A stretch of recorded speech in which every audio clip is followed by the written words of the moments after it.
아베 일본 총리가 한국과 중국인의 입국을 제한하기로 한 데 대해 일본 내에서도 비판의 목소리가 나오고 있습니다.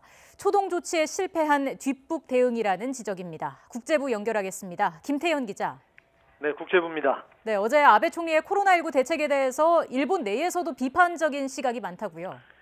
그렇습니다. 아베 총리는 어제 저녁 한국과 중국에서 들어오는 입국자를 지정 장소에서 2주간 대기하도록 하고 두 나라 국민에게 발급한 비자의 효력을 정지하는 내용의 코로나19 새 대책을 발표했습니다.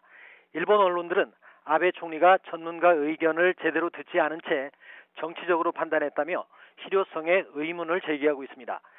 마이니치 신문은 아베 총리가 전국 휴교령에 이어 또다시 갑작스러운 결정을 내렸다며 이미 일본 내에서 경로를 알 수 없는 코로나19 바이러스가 확산되고 있는 상황에서 입국 제한은 지나치게 뒤늦은 조치라고 지적했습니다. 아사히 신문은 아베 총리가 자신의 지도력을 드러내려는 의도가 엿보인다며 자민당 내부에서조차 뒤늦은 대응으로 정권이 치명상을 입을 수 있다는 분석이 나오고 있다고 전했습니다. 특히 이번 발표가 시진핑 중국 국가주석의 방일이 연기된 직후에 나온 점에 주목하고 중국의 눈치를 보던 아베 총리가 연기 결정이 내려진 뒤 뒤늦게 조치를 내렸다고 분석했습니다. 요미우리 신문은 사설에서 2주간 격리에 필요한 시설이나 인력에 대한 준비가 돼 있는지 정부가 밝히지 않았다며 구체적인 운영 계획이 필요하다고 지적했습니다. 한국과 중국에서 오는 입국자를 지정 장소에서 2주간 대기시키는 조치와 관련해 가토 가스노부 일본 후생 노동상은 어디까지나 요청이라며 강제력이 없다는 점을 분명히 했습니다. 네, 지금 일본 관광업계에서도 우려의 목소리가 나오고 있다고요. 네, 갑작스러운 입국 제한 조치에 일본 관광업계는 당혹해하고 있습니다.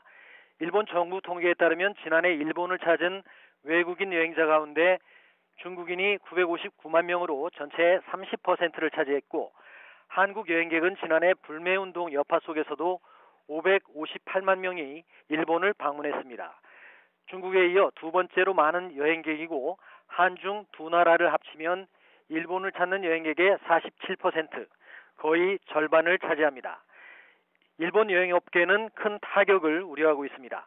한 관계자는 이번 조치로 한국과 중국 개인 관광객의 입국이 사실상 금지되는 만큼 지난 1월 말 중국 정부가 내린 단체 여행 금지 때보다 더 큰 타격이 예상된다고 말했습니다.